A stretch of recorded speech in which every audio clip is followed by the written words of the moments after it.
पाठदुखी, गुडघे सुजणे, कंबर पाठ, मान दुखणे, मणक्याची चकती सरकणे, झीज होणे, हातापायांना मुंग्या येणे, संधिवात, आमवात, फ्रोझन शोल्डर किंवा पॅरालिसिस या सगळ्या वेदनांवर आता आयुर्वेदिक उपाय. विजयी भव आयुर्वेद.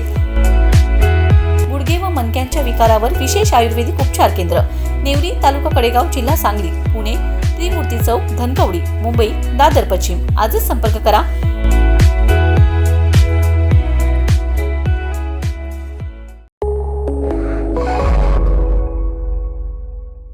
नमस्कार, मी अरुण आणि आपण पाहत आहात 7 स्टार न्यूज. जिल्हा परिषदेचा अध्यक्ष हा भाजपाचाच होणार यात काही शंका नाही. मित्र पक्षांनाही विचारात घेऊन त्यांनाही अध्यक्षपदाची संधी देणार. 1.25 वर्षाचे 4 जिल्हा परिषद अध्यक्ष करू असे मत जिल्ह्याचे पालकमंत्री चंद्रकांत पाटील यांनी बोलताना व्यक्त केले. काय म्हणाले पाहूयात थेट. आता सांगली जिल्हा परिषदेच्या निवडणुकीच्या बाबतीमध्ये निवडणुका झाल्या आहेत, बलाबल ठरलेलं आहे. महायुतीची टोटल 31 होते, 18 + 7 + 6 आणि महाविकास आघाडीची 29 होते. त्यामुळे हे क्लिअर आहे की महायुतीचा जिल्हा परिषद अध्यक्ष होईल.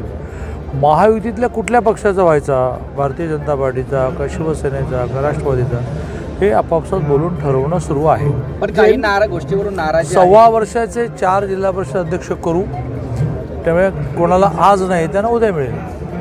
आता फक्त एक वाक्याचा निर्णय व्हायचा की मग ह्या वर्षीचं कोणाला, बाकी सगळं सोपं आहे. उपाध्यक्ष कोण, 5 जी मोठी खाती असतात त्याचे सभापती कोण, हे सगळं सोपं आहे. पहिल्या वर्षी अध्यक्ष कोणाचा, लॉजिकली BJPचा, कारण आमचे 18 आहेत, 16 + 1 + 1.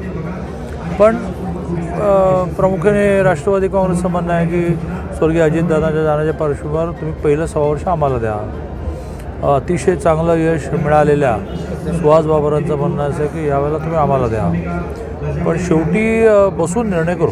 नाराजी काय आहे का आणि उद्या मुख्यमंत्र्यांच्या सोबत मीटिंग आहे असं काही कारण तसली नाराजी नाही. काही जिवंत माणसं ज्यावेळेला एकत्र काम करतात त्यावेळेला म्हणजे यंत्र असतील तर त्यांचं काही भांडण होत नाही. जिवंत माणसांची भांडणं होतात, मग ती जिवंत माणसं असल्यामुळे ती बसून सोडवतात, पुन्हा तिथे न अडखळता मार्गक्रमण करतात. असं काही असेल नाही आहे फार तर ते माननीय मुख्यमंत्री महोदय हा एक असा लोहचुंबक आहे की तिथे गेले की सगळेजण त्यांचं मान्य करतात. तेही अतिशय योग्य मार्गदर्शन करतात. ते बाबा 2 गोष्टीत तुम्ही मागे जा, 2 गोष्टीत तुम्ही पुढे या, असं करा. त्यामुळे काही नाही आहे. पण जर तुम्ही मुद्दाच उपस्थित केला नाही, कसं माणसांच्या कामामध्ये आहे तर ते नीट करू. सीएम साहेबांच्या समोर हा विषय जाणार आहे. बैठकीला काही जाण्याची आवश्यकता नाही. 23 तारखेपासून 1.25 महिना अधिवेशन आहे.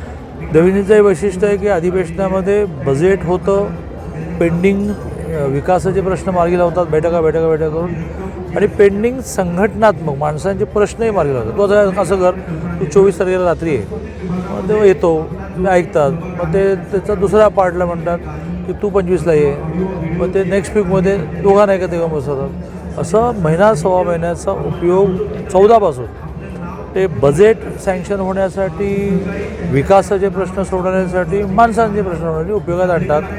वेगळी बैठक, वेगळं जाणं काही आवश्यक नाही आणि एवढं काही नाहीच आहे. अध्यक्षपदासाठी 6 लोक आमच्यासोबत ठामपणे आहेत असं सांगितलंय संजय काकांनी. हो आहेतच. 6 लोक, 6 नेते आहेत, 6 सदस्य निवडून जे आले त्यांचे सगळ्यांचं एकमत आहे असं संजय काकांनी सांगितलंय का?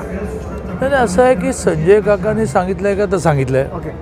पण ज्या वेळेला ते चिन्हावर निवडून आलेले आहेत आणि डिस्क्वालिफिकेशनचा जर आपण व्हीपचं उल्लंघन केलं तरचा कायदा भयानक कठोर आलेला आहे, भयानक. की त्याच्या नंतर कुठल्या कोर्टात जावं लागत नाही.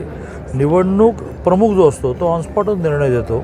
हात वर केला नाही व्हीपच्या प्रमाणे तर लगेच डिस्क्वालिफिकेशन होतं. त्यामुळे कोणी काही धाडस करणार नाही. आणि असं काही BJP, शिवसेनेत किंवा राष्ट्रवादी अजितदादांमध्ये काही असा प्रॉब्लेम असेल. Bureau report 7 star news.